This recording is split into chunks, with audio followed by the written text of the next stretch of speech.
The demon's back has gained widespread popularity due to the communal aspects of the internet. Many people post videos and photos of their back development and claim that they have this elusive demon back. A back that has this insane mixture of muscularity and leanness. If you want that for yourself, pay attention to this video as I'm going to tell you how to do it. Before we move on, I want to preface this video by saying that this video isn't about whether you actually can get the demon back, like something that looks like identical to the demon back.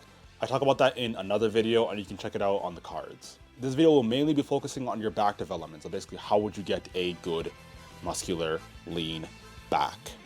And first of all, for leanness, you just gotta get lean. You gotta stop eating food, you gotta eat less calorie dense foods, and that's how you're gonna get lean.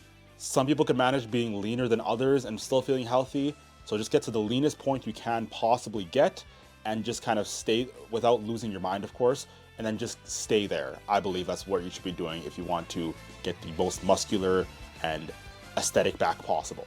With that being said, let's look at back training. So we have the lats, traps, teres muscles, which includes the teres major, the teres minor, the rhomb, and the erector spinae. If you look at the side of the demon back, you'll see that there's eyes on the side that somewhat resemble the muscles that are close to the lats, the teres muscles, the rhomboids. Although if you ask me, it is mainly the lats and the rhomboids. So let's go over that first. To work on the lats, there are two general movement patterns that tend to work on the lats maximally.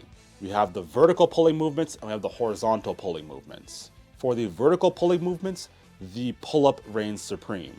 Now, the lat pull-down and the pull-up have relatively similar lat activation, but the pull-up allows more progression opportunities, it's a more natural primal movement, and it works on more musculature overall than the lat pull-down.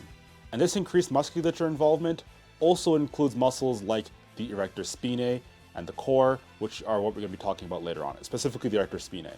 For the grip, you should be doing a grip that allows for the maximal arm extension and the maximum lat abduction. For most people, that means that the medium grip is the best, so a little bit wider than shoulder width, I'd say. Too wide and you limit your range of motion and put your shoulders in an uncomfortable position. Too narrow and you start to curl yourself up with your forearms instead of using your back. So the middle is just right, the Goldilocks. As for horizontal pulling movements, this is where rowing comes into play.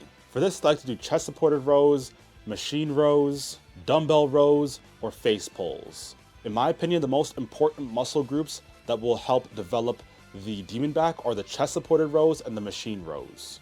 Although I personally lean to the chest supported row being the #1 most important exercise.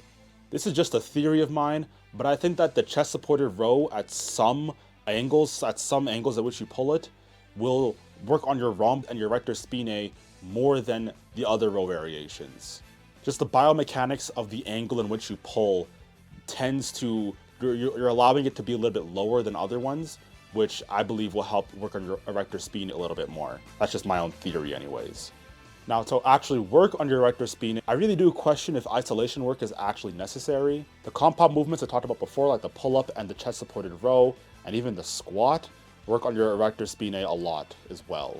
And these are movements that you should already be very much antiquated with if you have a holistic training program. If you do want to isolate it, then I believe the back extension, the weighted back extension, is a very good idea. But what will mainly get you to this Christmas tree, this six-pack on your back sort of look, will just be the leanness in your back, which comes from just being at a very low body fat percentage, which I talked about in the very beginning, is going to be probably the most important thing in, making yourself look like you have a demon back on your back. That Christmas tree that you see bodybuilders have on the back of their back, like the lower back of their back, usually that it can't really be trained. It can kind of be trained with their erector spinae and like a little bit of your lower lats, but mostly it just comes down to being at a very low body fat percentage. And then you could probably do some supporting exercises to help enhance the look, to make it look more distinguished from other muscle groups if you have a very strong erector spinae and your lower lats are really good as well. And of course, there's surrounding muscles like the teres major and all the other back muscles are really big as well. That way, the lower back protrudes more, or the lower back has more of a distinction from the other muscles. With that being said, don't forget to like, comment, and subscribe. Catch you all next time. All right, thanks. Goodbye. Peace. That was kind of long. Okay, goodbye.